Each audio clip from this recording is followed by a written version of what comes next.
मुद्दई family मौजूद है, वालदा से जानते हैं कि मामला क्या था। उनकी बेटी को जिन्होंने कत्ल किया वो उनका ससुराली घर यानी कि उनका सुतेला बेटा है, तो क्या पहले भी लड़ाई झगड़ा रहता था? अस्सलाम वालेकुम। सबसे पहले तो मेरी तरफ से निहायत अफसोस आपके साथ, आपके घर वालों के साथ, मेरी पूरी टीम की तरफ से, हमारे इदारे की जानिब से हमसे जो बन पड़ेगा हम आपके साथ हैं, हम आपके दुख में बराबर के शरीक हैं। हमारे अल्फाज आपकी बेटी तो वापस ला के नहीं दे सकते, लेकिन इतना ज़रूर यकीन है कि उस मकतूला को इंसाफ ज़रूर दिलवा सकते हैं। जो कुछ हुआ बहुत बड़ा जुल्म है। आपकी बेटी की शादी जिस घर में हुई उस घर में उसका इख्तलाफ रहता था, इस बात का आपको इल्म था या क्या मामला था? शादी उसकी घर में नहीं हुई, इसने गन पॉइंट पे शादी की है। खालिद ने आज से 10 साल पहले इसने गन पॉइंट पे शादी की है। आपकी बेटी की उम्र क्या थी इस वक्त? 32 साल।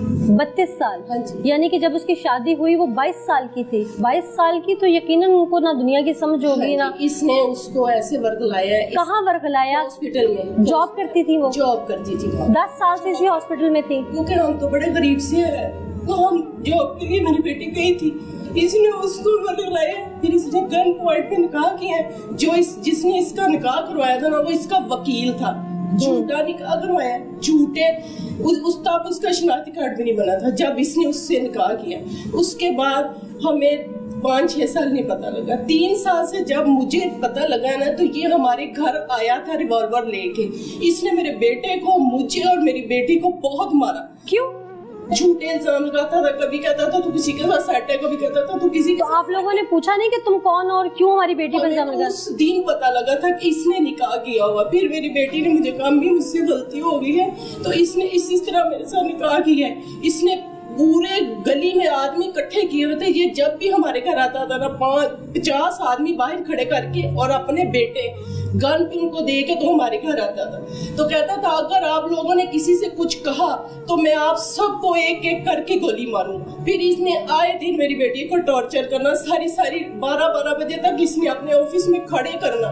फिर मैंने जाना, फिर मैंने माफिया मांगनी और फिर इसने मेरी बेटी को आने देना।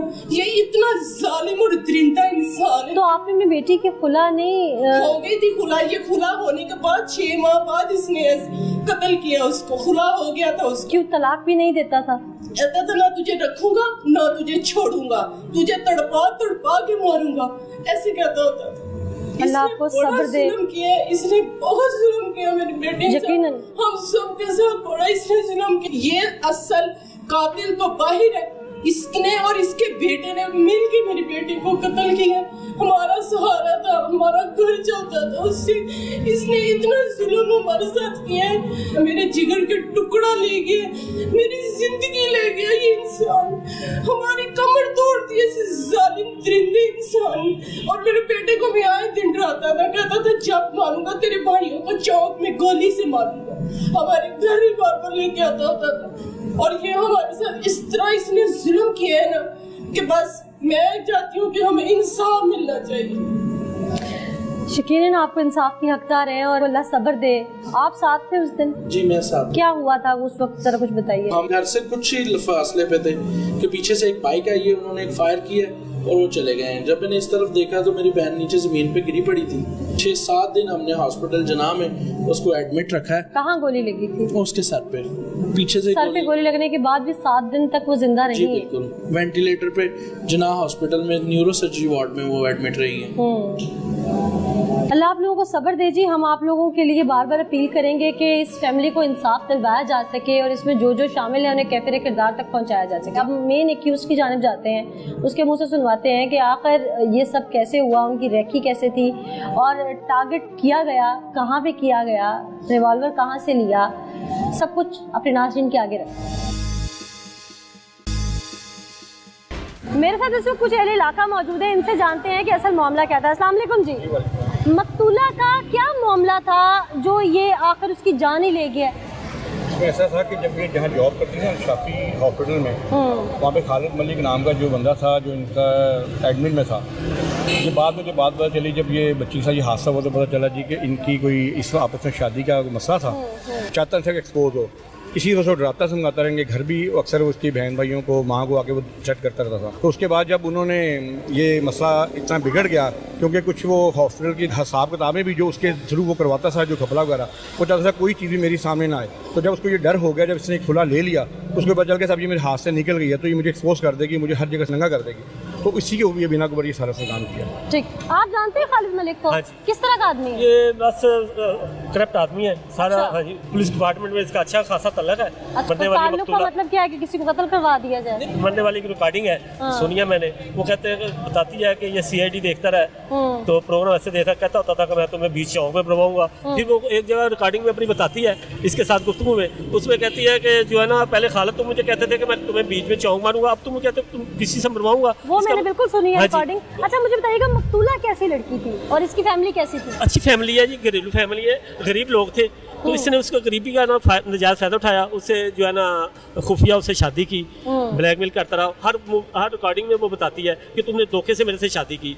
उससे इंसाफ मिलना चाहिए। वज़ीर आज़म से अपील है कि उसकी फैमिली को इंसाफ मिलना चाहिए। मिलना चाहिए। और आप बार बार एक रिकॉर्डिंग का जिक्र कर रहे हैं, तो मैं अपने नाज़रीन के सामने भी वो रिकॉर्डिंग रखती चलूँ कि वो रिकॉर्डिंग है क्या। आइए सुनते हैं। हेलो, हाँ खालिद, मैं ना अभी बैठे बैठे लेटे क्योंकि मेरा दिमाग चलता रहता है ना, तुमने मुझे इस कदर ज़हनी तौर पे मफलूज कर दिया हुआ है कि मुझे समझ ही नहीं आती। अभी ना मैं सोच रही थी, तुमने ना अब एक पहले ये डायलॉग पकड़ा था, तुम मेरे हाथों मरोगी, तुम मेरे हाथों मरोगी, मैं तुम्हें ही मारूंगा। चौक में कभी कभी किस जगह, ये सारी उम्र कहते आए हो। अब तुमने कहना शुरू कर दिया, मैं नहीं तुम्हें मारूंगा, मैं नहीं तुम्हें मारूंगा, मैं नहीं तुम्हें मारूंगा। यानी कि अब ये काम अपने किसी दोस्त यार से कराने का इरादा है कि अब तुम इस काम के लिए किसी दूसरे बंदे को हायर करोगे? बस आप सोचो और उसका देखो और बस चुप।